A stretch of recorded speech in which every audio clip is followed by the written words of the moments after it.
Hi everyone 3 to 5 years baby long frock stitching part 12 అండి. Already నేను 11 videos upload చేశాను. ఎలా కటింగ్ చేసుకోవాలి, ఎలా స్టిచ్చింగ్ చేసుకోవాలి, ఈ వర్క్ ఎలా చేసుకోవాలి అనేది డీటెయిల్గా షార్ట్స్లో అప్లోడ్ చేశాను. అలాగే మెయిన్ వీడియో కూడా అప్లోడ్ చేశాను. ఇంట్రెస్ట్ ఉంటే ఒకసారి చూడండి.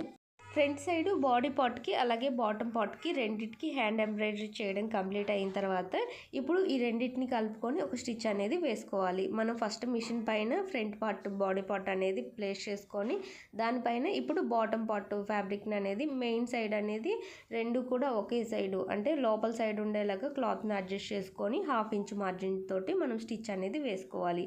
ఈ బాడీ పార్ట్ బాటమ్ పార్ట్ని రెండింటిని జాయిన్ చేసుకుంటూ ఒక స్టిచ్ అనేది వేసుకున్న తర్వాత మనం లైనింగ్ అనేది జాయిన్ చేసుకోవాలి. బాటమ్ పార్ట్కి కింది సైడ్ ఫోల్డ్ చేసుకొని స్టిచ్ చేయకుండా నేను కెన్ స్టిఫ్ అనేది యూస్ చేశాను. అలా యూస్ చేయడం వలన మనకి బౌన్సీ లుక్ అనేది వస్తుంది. మీ దగ్గర కెన్ స్టిఫ్ ఉంటే అలా స్టిచ్ చేసుకోవచ్చు, లేదంటే ఫోల్డ్ చేసుకొని అయినా స్టిచ్చింగ్ అనేది చేసుకోవచ్చు. ఇలా మనం బాడీ పార్ట్ బాటమ్ పార్ట్ రెండింటిని జాయిన్ చేసుకుంటూ ఒక స్టిచ్ అనేది వేసుకోవాలి. ఇలా స్టిచ్ చేసుకోవడం కంప్లీట్ అయిన తర్వాత లైనింగ్ని కూడా మనం జాయిన్ చేసుకోవాలి బాటమ్ పార్ట్ది.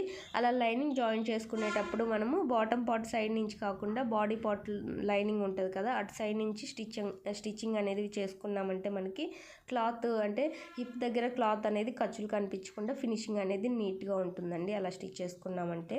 ఫస్ట్ మనం ఇలా bottom part main fabric stitch చేసుకోవడం కంప్లీట్ అయింది కదా, ఇప్పుడు బాటమ్ పార్ట్ లైనింగ్ ఫ్యాబ్రిక్ని అనేది జాయిన్ చేసుకోవాలి. ఇటు సైడ్ నుంచి అంటే కింది సైడ్ నుంచి కాకుండా బాడీ పార్ట్ సైడ్ నుంచి స్టిచ్ చేసుకున్నామంటే ఖర్చులు అనేది మనకి లోపలికి వెళ్ళిపోయి ఫినిషింగ్ అనేది నీట్గా ఉంటుంది. మనము అంటే అంబ్రిల్లా టైప్లో స్టిచ్ చేసుకున్నా లేదంటే ఫ్రిల్ మోడల్లో స్టిచ్ చేసుకున్నా ఈ టిప్ అనేది చాలా యూజ్ అవుతుందండి ఖర్చులు కనిపించకుండా నీట్ ఫినిషింగ్ ఉండడం కోసం. మనం లైనింగ్ కూడా కింది సైడ్ క్లాత్ అనేది ఫోల్డ్ చేసేసుకొని ఒక స్టిచ్ అనేది వేసుకోవాలి. ఆ ఫోల్డ్ చేసుకొని స్టిచ్ చేసుకునేది నేను చూపించలేదండి, నార్మల్గా మనకి అందరికీ తెలిసే ఉంటుంది కదా, సో అందుకని అదొక్కటి చూపించలేదు. ఈ రెండింటిని జాయిన్ చేసేది మాత్రం చూపిస్తున్నాను. ఈ రెండింటిని కలుపుకొని మనం ఒక స్టిచ్ వేసుకున్నామంటే సరిపోతుంది. చూసారు కదా, క్లాత్ అనేది లోపలికి వెళ్ళిపోయింది. మనకి కరెక్ట్ సైడ్కి క్లాత్ కనిపించట్లేదు, అలాగే లైనింగ్ ఫ్యాబ్రిక్ సైడ్ కూడా క్లాత్ కనిపించకుండా ఫినిషింగ్ అనేది ఎంత నీట్గా ఉందో. ఈ డ్రెస్కి రెడీమేడ్ లుక్ రావడం కోసం హిప్ దగ్గర థ్రెడ్స్ వస్తాయి కదా, అవి ఎలా స్టిచ్ చేసుకోవాలనేది నేను నెక్స్ట్ షార్ట్లో అప్లోడ్ చేస్తాను. ఇంట్రెస్ట్ ఉంటే మన ఛానల్ సబ్స్క్రైబ్ చేసుకోండి.